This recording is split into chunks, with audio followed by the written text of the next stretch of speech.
The night Emily Parker finally broke did not begin with shouting or drama. It began with silence, the kind that fills American homes after long workdays, when the TV is on but no one is really watching. Rain tapped against the windows of their quiet Oregon house as if trying to get someone's attention. Emily stood in the kitchen, staring at the dark glass of the window, holding a mug she didn't remember picking up.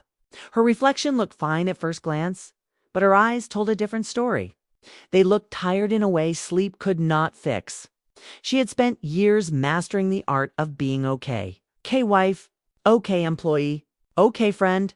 In the US, people admired strength, admired women who managed everything without complaint. Emily had learned to smile, nod, and move forward even when her heart felt heavy. But that night, the weight became too much. Her hand slipped. The mug hit the floor with a dull sound, not loud enough to draw attention, except it did. Something inside her cracked open with it. Emily froze, her breath caught halfway in, her chest tight. Her hands began to shake, and she couldn't stop them. In the living room, Daniel Parker muted the television. He had heard the sound. He stood up slowly, already sensing that something was wrong. "Emily," he called. "You okay?" She swallowed hard. "Yeah," she said too quickly. "Just dropped something." The lie tasted bitter. She bent to pick up the mug, but her knees felt weak. Tears rushed to her eyes without warning. She turned away, hoping he wouldn't see. She had hidden her feelings for so long that the idea of being seen like this felt frightening. But Daniel was already there. He stepped into the kitchen and stopped when he saw her shoulders shaking. Emily pressed her hand to her mouth, trying to hold everything back, but it was useless now. Years of quiet loneliness spilled out in silent tears. "Hey," Daniel said softly, unsure, concerned. "What's going on?" "I didn't want this," she whispered. "I didn't want you to see me like this." He stood still, confused. In 12 years of marriage, he had seen her sick, stressed, even angry, but never like this. Never this fragile. "See, you like what?" he asked. Emily laughed quietly through tears, a broken sound, like "I'm falling apart." The words stayed in the air between them. Daniel felt a sudden knot in his chest. He had always believed they were stable. Not perfect, but steady. A normal American marriage with routines, shared bills, weekend plans. He never imagined she felt like this. He pulled out a chair and sat down facing her. "Emily, talk to me." She leaned against the counter, her strength fading. "I don't know when it started," she said, choosing her words carefully. "But I feel invisible. Like I'm living a life that looks good from the outside, but inside, I'm empty." Daniel stared at her, his mind racing. "Why didn't you say something before?" She wiped her face. "Because I didn't want to be a problem. Because everyone expects you to be strong. Because I kept telling myself it would pass." It hadn't. She thought about the early years of their marriage, the laughter, the long talks, the way Daniel used to look at her like she was the most important person in the room. Over time, life had crowded in. Work deadlines, mortgage payments, family expectations. Slowly, the space between them grew, unnoticed and unnamed. "We talk every day," Daniel said, trying to understand. "We eat together. But we don't connect," Emily said gently. "Not anymore." Her honesty hurt, but it was calm, not angry. That hurt even more. Daniel ran a hand through his hair. "I thought we were okay." "So did I," she said. "That's what scares me." Rain beat harder against the windows now, matching the heavy feeling in the room. Emily felt exposed, but also lighter. For the first time, she wasn't pretending. She looked at him, really looked at him. Daniel was still the man she married, kind, dependable, respected by everyone. But somewhere along the way, they stopped seeing each other fully. "I didn't disappear on purpose," she said. "I just kept giving pieces of myself away until there was nothing left for me." Daniel's throat tightened. "I never wanted you to feel alone." "No," she said. "That's the hardest part." They stood there, two people bound by years of shared life, suddenly unsure how to move forward. Emily wanted comfort, but she also wanted honesty. She was tired of pretending everything was fine. I don't even know what I need anymore, she admitted. I just know I can't keep living like this. Daniel stood up slowly and moved closer. He didn't touch her yet. He was afraid of doing the wrong thing. I wish you had told me sooner, he said. Emily shook her head. I wish I had known how. Her tears slowed, replaced by a deep exhaustion. Saying the truth had taken everything she had. But there was still something she hadn't said. Something heavy sitting in her chest. Daniel sensed it. There's more, he said quietly. She hesitated. I'm scared if I say it out loud, everything will change. He nodded. And if you don't? She looked down. Then I'll keep breaking. That honesty scared him more than anything else. Daniel stepped closer now and gently placed a hand on the counter near hers. I don't want you breaking, he said. I want to understand. Emily closed her eyes. She wasn't ready yet, not tonight. But the door was open now. I just need you to know, she said softly, that this isn't just about being tired or stressed.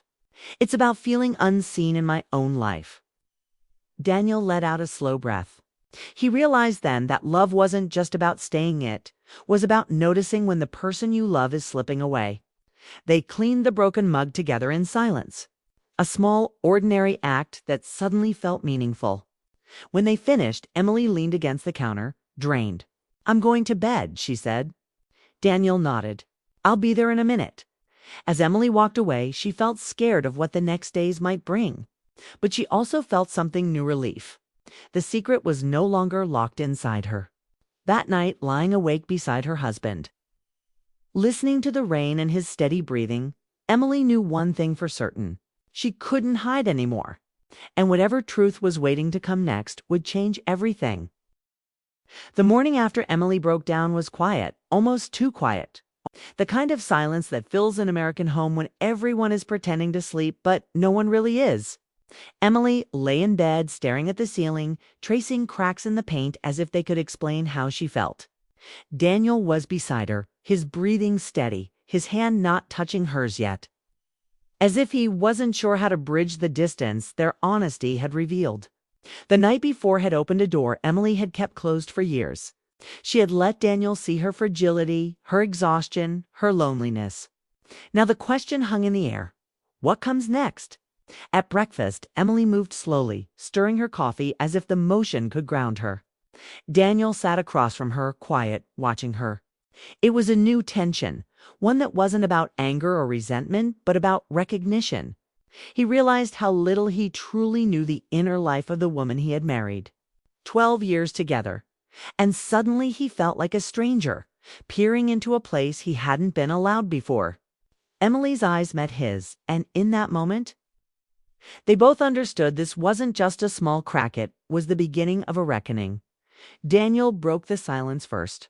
Last night, it scared me, he said, his voice low. Not the tears. Losing you did? His words hit Emily like a small shock, and she felt her chest tighten. She had feared he would be angry, disappointed, or confused. But this was something new. It was honesty and vulnerability wrapped together. For the first time, she felt like he truly saw her. I don't want to lose you either, she whispered. I need to ask something. Daniel continued, hesitating, as if choosing his words with care. Do you still love me? Emily's hand trembled slightly around her coffee mug. The question seemed simple, but the answer wasn't. She had loved him deeply, passionately, and steadily for years.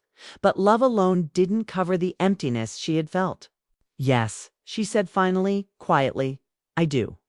But love alone doesn't always fill the silence. Daniel's face reflected the weight of her words. He leaned back as if absorbing a truth he hadn't considered. The morning moved on. And they tried to talk casually, but everything felt charged. There was an unspoken understanding that the foundation of their marriage had shifted. Emily wanted to be honest, to share everything she had kept hidden, but she also feared the consequences. The thought of completely exposing herself made her heart race.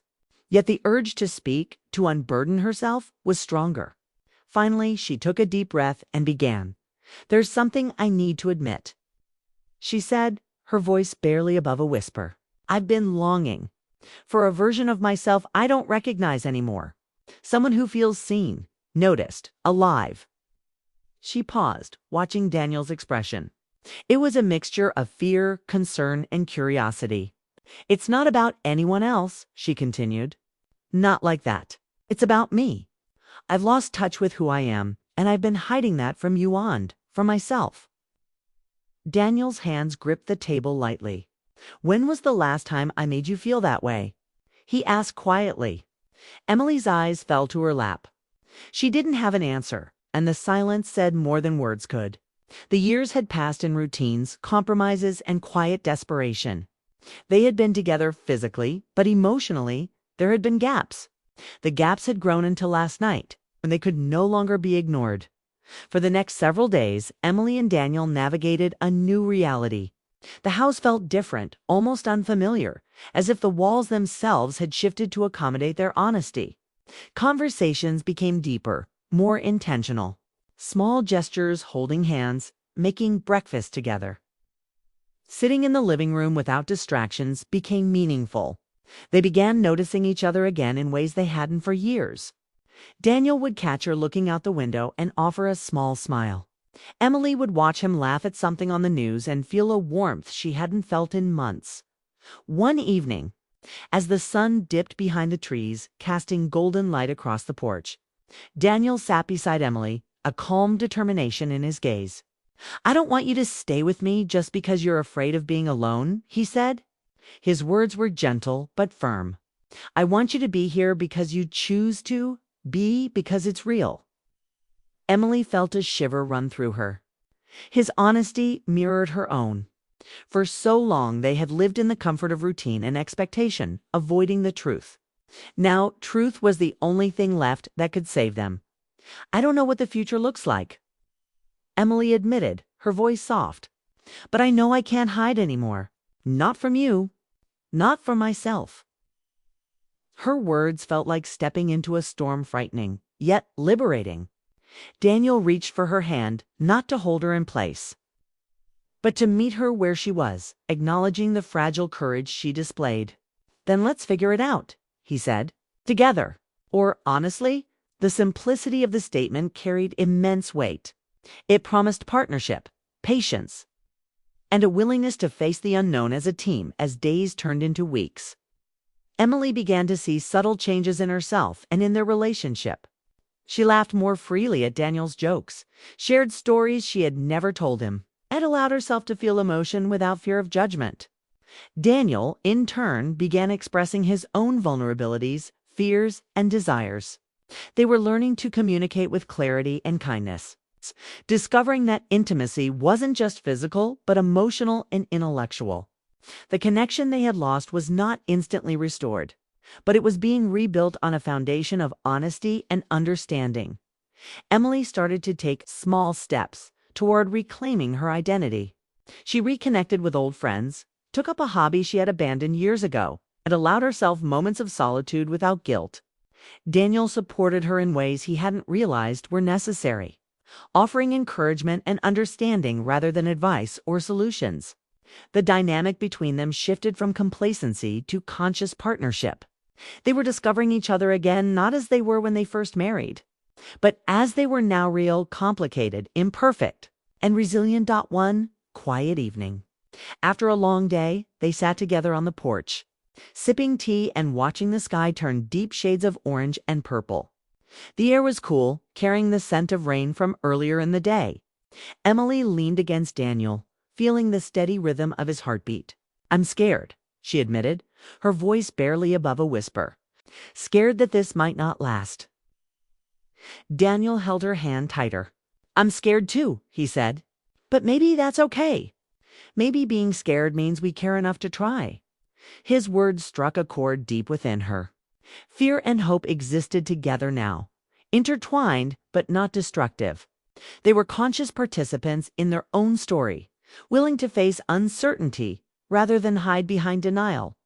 In the following months, the relationship evolved in ways Emily hadn't dared to hope for. They shared honest conversations about dreams, regrets, and desires. They laughed, cried, and sometimes sat in silence, fully present. Every interaction carried intentionality, a sense of renewed life. Emily found herself falling in love with Daniel, again not the young man she had married, but the man he had become through years of experience and reflection. And Daniel found himself appreciating Emily in ways he hadn't when they were younger, her strength, her vulnerability, her authenticity. Emily realized that breaking down was not the end, but the beginning. By showing Daniel her raw self, she had invited him into a space she had previously guarded fiercely. And Daniel, by responding with patience and empathy, had proven that love could be renewed even after years of neglect. Their story was no longer about routine or expectation. It was about choice, honesty, and rediscovery. Each day brought new challenges, but also new opportunities for connection. They were learning to love each other fully, without pretense, without hiding, and without fear of imperfection. The journey wasn't complete, and perhaps it never would be. But Emily and Daniel had discovered a truth stronger than fear or routine, that being seen, truly seen, was the foundation of intimacy. And for the first time in years, Emily felt alive, not because her circumstances had changed entirely, but because she could no longer hide. She was real, her emotions were valid, and her love was genuine. And Daniel, by witnessing her vulnerability and choosing to stay, had become more than a husband. He had become a partner in the truest sense that night. As they sat together in the dim glow of the porch light, Emily finally let herself relax. The tears she shed were not from breaking anymore, but from relief, hope, and the quiet power of truth. Their marriage wasn't perfect, and their journey was just beginning, but for the first time it felt real. And sometimes real was all that mattered.